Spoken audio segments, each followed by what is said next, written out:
Hello दोस्तों, हमारे channel civil साइनाइट में आपका स्वागत है। दोस्तों, आज इस वीडियो में हम आपसे डिस्कस करने वाले हैं स्लैब के स्टील के बारे में। दोस्तों, स्लैब में जो स्टील है वो कई तरीक़ों से प्रोवाइड करवाया जाता है, लेकिन आमतौर पर जो हमारे मिस्त्री या ठेकेदार स्लैब में दो तरीक़ों का इस्तेमाल करते हैं स्टील को डालने के लिए। पहला तो है वो क्रैंक मोड़ते हैं, दूसरा है क्रैंक नहीं मोड़ते हैं। क्रैंक मोड़ना क्या होता है, क्रैंक नहीं मोड़ने से क्या होता है और ये क्रैंक एक्चुअली होता क्या है, इस वीडियो में मैं आपको बहुत ही डिटेल में बताऊँगा। दूसरा कि आपके स्लैब पर जो बेंडिंग मूवमेंट है, शेयर फोर्स है या जो कनेक्शन फेलियर हैं और अदर तरह के लोड जो आपके कॉलम और स्लैब पर पड़ रहे हैं उसका प्रभाव पड़ता है, हम आपको बहुत ही डिटेल में बहुत ही अच्छे से बताने वाले हैं। अगर आपका ये घर है या आप स्टूडेंट हैं तो आपके लिए ये वीडियो बहुत ही हद तक यूज़फुल साबित होने वाला है और आप काफ़ी चीज़ें इसके बारे में जान भी जाएंगे। दोस्तों, हर एक चीज़ को अच्छे से समझने के लिए वीडियो को एंड तक देखिए। मेरा नाम है सरफराज और आप देख रहे हैं हमारा चैनल सिविल साइनाइट। दोस्तों, आपके सामने एक पिक्चर है, आप देख सकते हैं इसके स्लैब के स्टील को। ये सिंगल जाल बांधा हुआ है और इसमें क्रैंक नहीं मोड़ा गया है, जबकि इसी तरह की दूसरी पिक्चर में आप देख सकते हैं कि इसमें चारों तरफ जो है वो क्रैंक को मोड़ा गया है। दोस्तों, असल में होता क्या है, जो हम ये स्टील बांधते हैं स्लैब में एक सेगमेंट के अकॉर्डिंग बांधते हैं कि इतने एरिया का स्लैब जो है हमारा सेपरेट है, इतने का सेपरेट है, तो उसी के अकॉर्डिंग हम क्रैंक मोड़ते हैं एंड सेक्शन पे, जहाँ जहाँ बीम आ रहे हो वहाँ पर, या जहाँ पर जॉइंट वगैरह आ रहा है वहाँ पर, या एंड बिल्कुल एंड सेक्शन में जहाँ पर स्लैब हमारा खत्म हो रहा है। इससे क्या होता है दोस्तों, जो सेंटर में स्लैब का जो सेंटर होता है, अगर आपका 2 वे स्लैब है उसका सेंटर में आपका शेयर फोर्स हो जाता है 0 और साइड में बेंडिंग मोमेंट हो जाता है नेगेटिव। इसीलिए वहाँ पर जाल जो है वो डबल होना चाहिए। स्लैब केवल 5 इंच का होता है तो हम पूरा में जाल को डबल नहीं बांधते हैं, लेकिन सिंगल भी बांधना वो ठीक नहीं है, क्योंकि एंड सेक्शन पे जो है बेंडिंग मोमेंट बहुत ज़्यादा होता है, शेयर फोर्स वहीं ज़्यादा सबसे ज़्यादा एक्ट करता है, तो ये आपके स्लैब को जो है वो लेस स्ट्रॉन्गर बनाता है। जबकि क्रैंक मोड़ने से क्या होता है कि एंड सेक्शन बिल्कुल डबल जाल से लेस हो जाता है, वहाँ पर डबल स्टील आता है। इससे आपका स्लैब जो है वो काफ़ी ज़्यादा स्ट्रॉन्ग हो जाता है और उस पर जो एंड सेक्शन पे नेगेटिव बेंडिंग मोमेंट जो वर्क करता है, जो हॉगिंग में वर्क करता है, आप देख सकते हैं इस पिक्चर में कि कैसे नेगेटिव बेंडिंग मोमेंट वर्क है आपके एंड सेक्शन पे, बिल्कुल ही झुका देता है और वहाँ से वो स्लैब फेलियर होने के चांसेस ज़्यादा बढ़ जाते हैं, क्रैक आने लग जाती है। ये कुछ पॉइंट्स हैं दोस्तों, जो टेक्निकल पॉइंट्स हैं, ये मैं थोड़ा एंड में आपको बताऊंगा। पहले मैं आपको बेसिक चीज़ें बता दूं। दोस्तों, चारों तरफ क्रैंक मोड़ने से क्या होता है कि मैक्सिमम एरिया हमारा डबल जाल से कवर हो जाता है और इसके कारण एंड सेक्शन बहुत ज़्यादा स्ट्रांग हो जाते हैं। तो स्लैब पर भी कहीं से भी लोड आएगा तो वो एंड सेक्शन पे जाएगा, उसके बाद कॉलम के थ्रू अर्थ में डिस्ट्रीब्यूट होता है। तो हमारे जो एंड सेक्शन है वो बहुत ही ज़्यादा स्ट्रांग होनी चाहिए, इस वजह से हम वहाँ पर क्रैंक मोड़ते हैं या डबल जाल बांधते हैं। दोस्तों, जब स्लैब से लोड डिस्ट्रीब्यूट होता है कॉलम की तरफ तो वहाँ पर शेयर स्ट्रेस बहुत ज़्यादा लगता है, तो एक ये चांसेस रहते हैं कि अगर आपने वहाँ डबल जाल, एक्स्ट्रा बार या क्रैंक मोड़कर अगर इस तरह से जाल नहीं प्रोवाइड करवाया, केवल सिंगल जाल पे आप बना रहे हैं, तो जब वो स्ट्रेस बहुत ज़्यादा वहाँ पर लगता है तो आपके चांसेस होते हैं कि स्लैब और कॉलम के जो जॉइंट है, जो कनेक्शन है, वो टूट जाएँ और वो ब्रिटिल कनेक्शन फेलियर बोलते हैं उसको। ये मैं आपको डिटेल में 5 पॉइंट हैं बताऊँगा आराम से। तो मैं ये बता रहा हूँ कि आपको क्यों क्रैंक मोड़ना चाहिए, क्यों नहीं मोड़ना चाहिए। क्या करते हैं लोग, क्रैंक मोड़ते नहीं हैं, केवल कॉलम्स पर ही जाल को इस तरह से 5 इंच का स्लैब होता है, तो बहुत ही ज़्यादा उसके चांसेस होते हैं कि जब लोड उस पर आए तो वो आपका जो है स्लैब में क्रैक डेवलप होने के चांसेस रहते हैं। वो लोड कैसा होगा दोस्तों, कि अगर आप कोई फंक्शन कर रहे हैं या कोई हैवी चीज़ें रख रहे हैं, जो कि एक्चुअली फर्नीचर वगैरह तो हम रखते ही हैं, कोई फंक्शन कर रहे हैं तो बहुत सारा लाइव लोड होता है, बहुत सारे लोग आते हैं, अब वहाँ पर अनइवन लोड के कारण इस तरह से चांसेस हो जाते हैं और आपको पता नहीं चलता है कि इसमें से क्रैक वगैरह आया है। बारिश वगैरह पड़ती है, अगर आपका डबल स्टोरी का स्लैब है, बारिश वगैरह पड़ती है तो वहाँ से जब लीकेज वगैरह होती है तो दिखता है कि यहाँ स्लैब में क्रैक आ रहा है और यहाँ दीवार में क्रैक आ रहा है। तो ये आपकी जो लाइफ को, आपकी जो स्लैब की लाइफ को है, ये बहुत ही ज़्यादा कम कर देता है। तो थोड़ा सा स्टील बचाने के लिए आपकी थोड़ी सी नॉलेज ना होने के कारण आपके घर में काफ़ी ज़्यादा रिस्क पैदा हो सकता है। तो इसी के लिए वीडियो काफ़ी ज़्यादा यूज़फुल साबित होने वाला है। अगर आप खुद का घर बना रहे हैं या आप एक स्टूडेंट हैं, सीख रहे हैं, तो अगर आप स्टूडेंट हैं तो अब आपके काम की चीज़ें वाली अब आने वाली हैं, तो आप इस चीज़ को ध्यान से देखिएगा। अब मैं डायग्राम के थ्रू आपको बता रहा हूँ ताकि आपको इजीली समझ आ जाए। अगर आप कोई भी हैं तो भी आपको इजीली समझ आएगा, अगर नॉन टेक्निकल इंसान है तब भी। तो आइए दोस्तों देखते हैं इसको। दोस्तों, आपके सामने एक पिक्चर है, आप देख सकते हैं इसके स्लैब के स्टील को। ये सिंगल जाल बांधा हुआ है और इसमें क्रैंक नहीं मोड़ा गया है, जबकि इसी तरह की दूसरी पिक्चर में आप देख सकते हैं कि इसमें चारों तरफ जो है वो क्रैंक को मोड़ा गया है। दोस्तों असल में होता क्या है, जो हम ये स्टील बांधते हैं स्लैब में, एक सेगमेंट के अकॉर्डिंग बांधते हैं कि इतने एरिया का स्लैब जो है हमारा सेपरेट है, इतने का सेपरेट है। तो उसी के अकॉर्डिंग हम क्रैंक मोड़ते हैं एंड सेक्शन पे, जहाँ जहाँ बीम आ रहे हो वहाँ पर, या जहाँ पर जॉइंट वगैरह आ रहा है वहाँ पर, या एंड बिल्कुल एंड सेक्शन में जहाँ पर स्लैब हमारा खत्म हो रहा है। इससे क्या होता है दोस्तों, जो सेंटर में स्लैब का जो सेंटर होता है, अगर आपका 2 वे स्लैब है उसका सेंटर में आपका शेयर फोर्स हो जाता है 0 और साइड में बेंडिंग मोमेंट हो जाता है नेगेटिव। इसीलिए वहाँ पर जाल जो है वो डबल होना चाहिए। स्लैब केवल 5 इंच का होता है तो हम पूरा में जाल को डबल नहीं बांधते हैं, लेकिन सिंगल भी बांधना वो ठीक नहीं है, क्योंकि एंड सेक्शन पे जो है बेंडिंग मोमेंट बहुत ज़्यादा होता है, शेयर फोर्स वहीं ज़्यादा सबसे ज़्यादा एक्ट करता है। तो ये आपके स्लैब को जो है वो लेस स्ट्रॉन्गर बनाता है। जबकि क्रैंक मोड़ने से क्या होता है कि एंड सेक्शन बिल्कुल डबल जाल से लेस हो जाता है, वहाँ पर डबल स्टील आता है। इससे आपका स्लैब जो है वो काफ़ी ज़्यादा स्ट्रॉन्ग हो जाता है, और उस पर जो एंड सेक्शन पे नेगेटिव बेंडिंग मोमेंट जो वर्क करता है, जो हॉगिंग में वर्क करता है, आप देख सकते हैं इस पिक्चर में कि कैसे नेगेटिव बेंडिंग मोमेंट वर्क है आपके एंड सेक्शन पे, बिल्कुल ही झुका देता है, और वहाँ से वो स्लैब फेलियर होने के चांसेस ज़्यादा बढ़ जाते हैं, क्रैक आने लग जाती है। ये कुछ पॉइंट्स हैं दोस्तों, जो टेक्निकल पॉइंट्स हैं, ये मैं थोड़ा एंड में आपको बताऊंगा। पहले मैं आपको बेसिक चीज़ें बता दूं। दोस्तों चारों तरफ क्रैंक मोड़ने से क्या होता है कि मैक्सिमम एरिया हमारा डबल जाल से कवर हो जाता है, और इसके कारण एंड सेक्शन बहुत ज़्यादा स्ट्रांग हो जाते हैं। तो स्लैब पर भी कहीं से भी लोड आएगा तो वो एंड सेक्शन पे जाएगा, उसके बाद कॉलम के थ्रू अर्थ में डिस्ट्रीब्यूट होता है। तो हमारे जो एंड सेक्शन है वो बहुत ही ज़्यादा स्ट्रांग होनी चाहिए, इस वजह से हम वहाँ पर क्रैंक मोड़ते हैं या डबल जाल बांधते हैं। दोस्तों जब स्लैब से लोड डिस्ट्रीब्यूट होता है कॉलम की तरफ, तो वहाँ पर शेयर स्ट्रेस बहुत ज़्यादा लगता है। तो एक ये चांसेस रहते हैं कि अगर आपने वहाँ डबल जाल, एक्स्ट्रा बार या क्रैंक मोड़कर अगर इस तरह से जाल नहीं प्रोवाइड करवाया, केवल सिंगल जाल पे आप बना रहे हैं, तो जब वो स्ट्रेस बहुत ज़्यादा वहाँ पर लगता है तो आपके चांसेस होते हैं कि स्लैब और कॉलम के जो जॉइंट है, जो कनेक्शन है, वो टूट जाएँ, और वो ब्रिटिल कनेक्शन फेलियर बोलते हैं उसको। ये मैं आपको डिटेल में 5 पॉइंट हैं बताऊँगा आराम से। तो मैं ये बता रहा हूँ कि आपको क्यों क्रैंक मोड़ना चाहिए, क्यों नहीं मोड़ना चाहिए।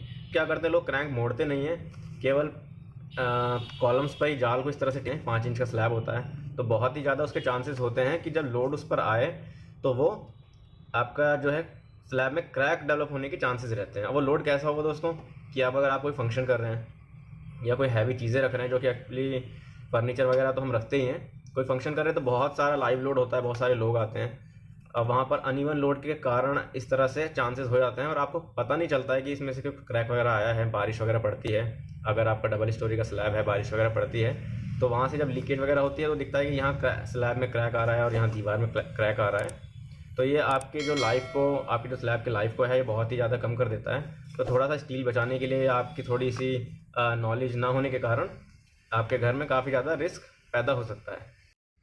तो इसी के लिए वीडियो काफ़ी ज़्यादा यूज़फुल साबित होने वाला है, अगर आप खुद का घर बना रहे हैं या आप एक स्टूडेंट हैं, सीख रहे हैं। तो अगर आप स्टूडेंट हैं तो अब आपके काम की चीज़ें अब आने वाली हैं, तो आप इस चीज़ को ध्यान से देखिएगा। अब मैं डायग्राम के थ्रू आपको बता रहा हूँ ताकि आपको इजीली समझ आ जाए। अगर आप कोई भी हैं तो भी आपको इजीली समझ आएगा, अगर नॉन टेक्निकल इंसान है तब भी। तो आइए दोस्तों देखते हैं इसको। दोस्तों क्रैंक मोड़ने और डबल जाल प्रोवाइड करवाने के क्या क्या एडवांटेजेस हो सकते हैं वो मैं आपको बताता हूँ। पहला तो है कि ये नेगेटिव बेंडिंग मोमेंट को रजिस्ट करता है। नेगेटिव बेंडिंग मूवमेंट जो है इसके एंड सेक्शन पे काम करता है। अगर आपके एंड सेक्शन में क्रैंक नहीं मुड़ी है या डबल जाल नहीं प्रोवाइड करवाया गया है, तो आप इस पिक्चर में देख सकते हैं नेगेटिव बेंडिंग मूवमेंट जनरेट होगा, जिसे हॉगिंग बेंडिंग बोलते हैं। आप यहाँ देख सकते हैं पॉजिटिव और नेगेटिव बेंडिंग मूवमेंट में डिफ्रेंशिएट किया गया है।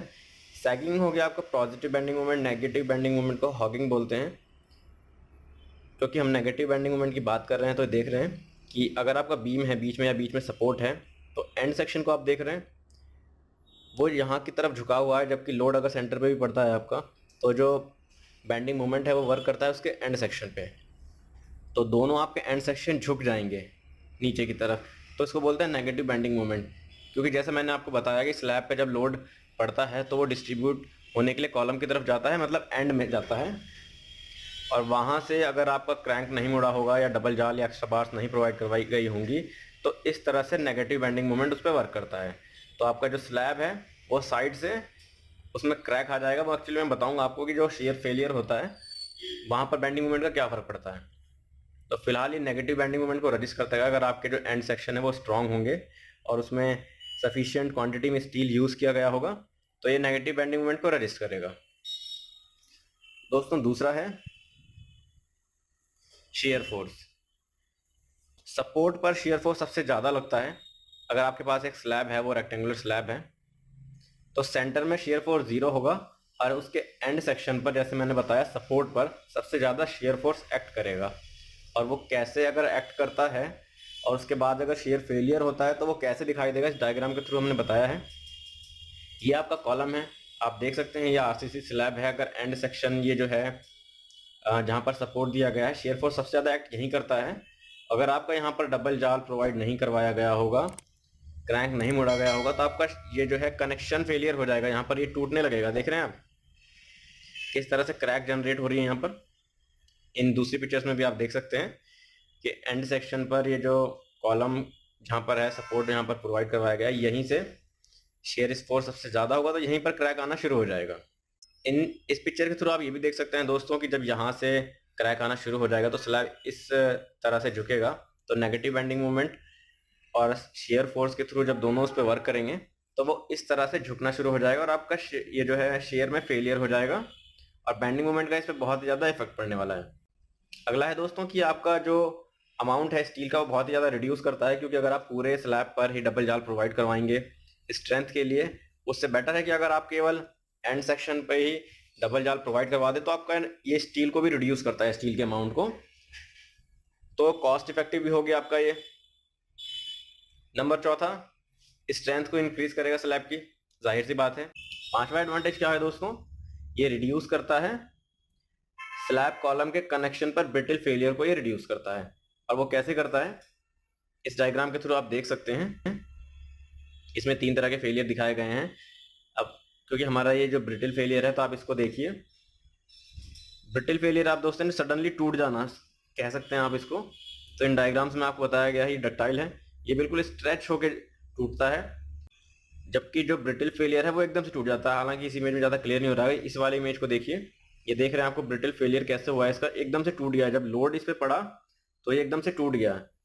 और दोस्तों ये कहाँ पर होगा, जहाँ कॉलम और स्लैब का कनेक्शन होगा वहाँ पर, क्योंकि स्लैब के थ्रू जो कॉलम पर लोड आ रहा है वो इसको रजिस्ट कर नहीं पाएगा, क्योंकि वहाँ पर स्लैब में हमने कुछ डबल स्टील प्रोवाइड करवाया नहीं है, तो स्लैब आपको उतना रोक नहीं पाएगा। और वहाँ पर ये जो है स्लैब और कॉलम के कनेक्शन पर ब्रिटल फेलियर हो जाएगा, आपका स्लैब कुछ इस तरह से टूट जाएगा। ये देख रहे हैं, इस इमेज से आपको शायद थोड़ा अच्छे से समझ आ जाए कि जब लोड यहाँ पर आएगा कॉलम पर तो कॉलम पे उतना इफेक्ट नहीं पड़ेगा, लेकिन कॉलम और स्लैब का जो कनेक्शन होगा वो ब्रिटल फेलियर हो जाएगा। अगर आप इस इमेज को थोड़ा इस तरह से करके देखें, उल्टा करके देखें, तो आप देख सकते हैं, आपको इजीली समझ भी आएगा कि लोड इसको इस तरफ से पड़ रहा है, हॉरिजॉन्टली लोड डिस्ट्रीब्यूट हो रहा है और कॉलम और स्लैब का कनेक्शन को वो तोड़ देगा। तो जैसे कि मैंने अपने इसमें आपको समझाया था थोड़ी देर पहले कि जब भी लाइव लोड ज़्यादा आपको लगेगा, हालांकि फर्नीचर वगैरह रखा रहता है, ठीक है, उसका लोड ले लेगा, लेकिन कभी कोई फंक्शन हुआ या ज़्यादा लाइव लोड उस पर आता है तो इस तरह के फेलियर आपको देखने को मिल सकते हैं। तो आप दोस्तों थोड़ा सा पैसा बचाने के लिए इस तरह की कोई गलती ना करें जो कि आपके लिए आगे काफ़ी ज़्यादा कॉस्टली साबित हो। और अगर आप स्टूडेंट या इंजीनियर हैं तो इस चीज़ का ज़्यादा ध्यान रखें। मोस्टली सब लोग जानते हैं तरीके को प्रोवाइड करवाने का स्टील, लेकिन इससे क्या नुकसान हो सकते हैं, क्या फ़ायदे हो सकते हैं, वो मैंने आपको बता दिए हैं। और उम्मीद करता हूँ कि अगर आप स्टूडेंट या कोई टेक्निकल पर्सन है या नॉन टेक्निकल भी हैं तो भी आपको ये बहुत अच्छे से समझ आया होगा। दोस्तों इस वीडियो में बिल्कुल ही डीपली मैंने आपको नहीं समझाया है, लेकिन इतना समझा दिया है कि आपको पता चल जाए। और हमारी आने वाली वीडियोज़ में हम ये टेक्निकल टर्म्स को, बेंडिंग मोमेंट, शेयर फोर्स और मोस्टली स्लैब में स्टील कैसे कैसे डाला जाता है, वन वे स्लैब में कैसे प्रोवाइड करवाना चाहिए, टू वे स्लैब में कैसे प्रोवाइड करवाना चाहिए।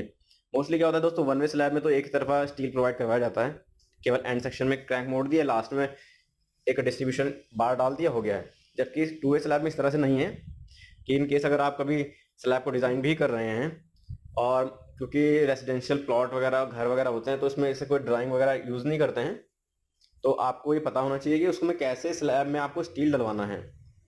तो इस तरह की सभी जानकारियों के लिए दोस्तों हमारे चैनल को सब्सक्राइब कीजिए, बेल आइकन को दबा दीजिए, ताकि जब भी हम इस तरह की यूज़फुल वीडियो अपलोड करें तो आप तक इन्फॉर्मेशन सबसे पहले पहुंच जाए। दोस्तों इस वीडियो की रिगार्डिंग अगर आपकी कोई क्वेरी है तो आप हमें कमेंट करके पूछ सकते हैं, और इस वीडियो के बारे में अपनी राय ज़रूर कमेंट कीजिए। वीडियो को लाइक कीजिए, शेयर कीजिए, हमारे चैनल को सब्सक्राइब कीजिए। Thank you.